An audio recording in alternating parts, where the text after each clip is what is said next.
Hello, everybody. Welcome to today's episode of Shape Unplugged. I'm your host, Stephanie Morris, and today I have a very special guest with me, Holly Hunt, the Chief of the Healthy Schools Branch at the Centers for Disease Control and Prevention. Holly, thank you so much for joining us on the show today. Thank you, Stephanie. I very much appreciate the opportunity to be on your show. Absolutely. So, Holly, we know that the CDC staff, including you and our good friends at the Healthy Schools Branch, have been incredibly busy working to provide the public with important science-based COVID-19 guidance. We are so appreciative of your work. I know it must be an incredibly stressful time.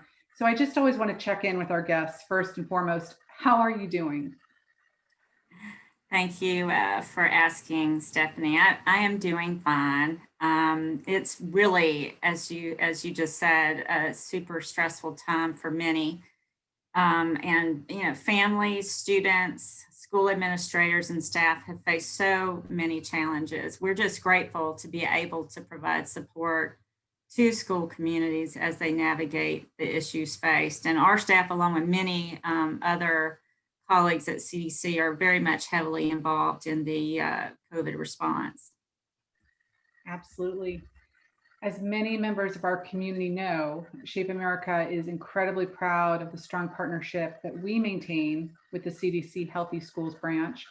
So I'd love to ask you, from your perspective, why is it so important for CDC to maintain partnerships with organizations like Shape America, especially during the times we find ourselves in now?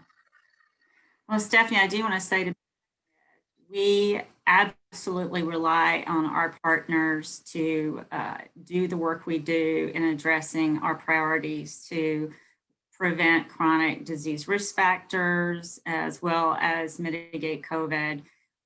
In creating guidance, we've worked with many partners to try to better understand the needs and concerns of the education community. So much is being asked of our schools right now, not only to educate in new ways, but to make decisions on how to best protect the health as well as the social and emotional needs of their students, staff, and families. Our partners funded through our Healthy Schools Cooperative Agreement are pivoting to help support schools with some additional CARES Act funds.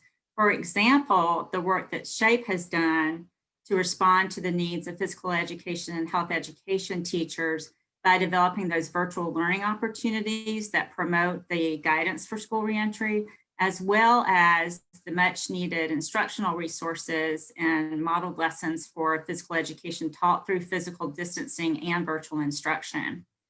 All of our funded partners are doing remarkable work in creating resources, trainings, providing technical assistance and professional development on issues that have been exacerbated by the pandemic, including inequities, food insecurity, and again, meeting the emotional and physical health needs of students and faculty. Thank you, Holly. That's all such important work and really great to hear about. We are also really grateful for the opportunity to expand our existing partnership during this time to support health and PE teachers through COVID-19. As we continue to create professional development and instructional resources based on CDC's COVID-19 guidance for schools and Shape America's K-12 school reentry considerations for PE, health education, and physical activity, what do you think is the most important thing for teachers and administrators to remember and to implement in schools as it relates to health and PE right now? Well, let me first state that we so appreciate the countless hours that Shape America leaders, staff, and most importantly, members have given to raise the importance of physical education and health education as core academic subjects. As many Americans face increased risk of adverse health outcomes from COVID-19 due to risk factors like obesity and diabetes, now is not a time to lose focus on the importance of teaching our young people about physical activity and practicing healthy behaviors. And again, I can't state strongly enough how glad we are to be partnering with SHAPE to promote self-care for teachers and administrative leaders using a peer-driven model. This effort also stresses the importance of social and emotional learning through health education, physical education, and physical activity. And the other role that health educators can also play now is in assisting in developing the emergency plans and helping to implement safe return to school practices. All such good points, Holly. And I'm really glad that you touched on the self care piece in particular. I know a lot of teachers are really feeling that burnout right now because of Mhm. everything. So thank you for mentioning that. So, speaking of the toll that these past several months have had on students and teachers and families, we know it has been enormous, right? I know I have felt it as a parent to three. I know so many members of our community are feeling it as teachers, as parents. But it's also very important to acknowledge that there are vulnerable populations that have been impacted even more drastically. Can you tell us a little bit more about how these communities have been impacted and why providing trauma sensitive learning environments is more critical now than ever before? That's a really good and very important question, Stephanie. And it's longstanding systemic health and social inequities that have put many racial and ethnic minority groups at increased risk of getting sick and dying from COVID. Inequities that impact health outcomes include discrimination, healthcare access and utilization, housing, occupations, education, income, and wealth gaps. And these factors and others are associated with more COVID-19 cases, hospitalizations, and deaths in areas where racial and ethnic minority groups live, learn, work, play, and worship. They've also contributed to higher rates of chronic conditions that increase one's risk of severe illness from COVID-19.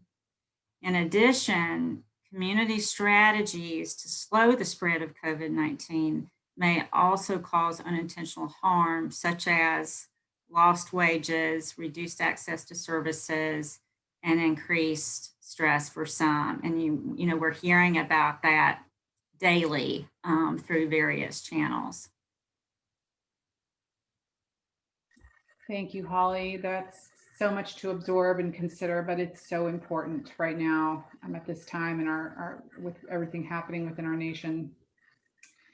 So, as schools and districts continue to grapple with how they can best serve students and their families, whether they are in person, in a hybrid setting, in a completely distanced learning situation, where is your focus as the chief of the Healthy Schools branch in supporting our nation's schools? And what can we expect in the months ahead? So schooling and in-person learning are important for both children's education as well as development. I think we can all agree with that. And concerns around COVID-19 have drastically changed, as we all know, changed the landscape of schooling in the past 2 academic years. Everyone's goal is to prioritize the reopening of schools as safely and as quickly as possible, while also slowing the spread of COVID-19. In order to enable this and assist schools with their day-to-day operations, it is important to adopt and diligently implement actions to slow the spread of COVID-19 inside the school and out in the community. As communities consider when and how to safely reopen school buildings and in-person services, CDC has considerations for mitigation strategies and many other tools that school administrators and schools can use to protect the health, safety, and well-being of students, teachers, staff, their families, and communities to slow the spread of COVID-19. In fact, just released the end of this last week are a COVID-19 mitigation walkthrough and mitigation toolkit for schools. That is a core priority for us within the branch, as well as all of CDC. In addition, our Healthy Schools branch continues to provide the latest information on our core topics. We've got a few things coming out in early 2021. One is a brief on nutrition and healthy eating and the social emotional climate. Another is a paper and fact sheets around the association between health-related behaviors and academic achievement. And another is an issue brief on out of school time and management of chronic health conditions.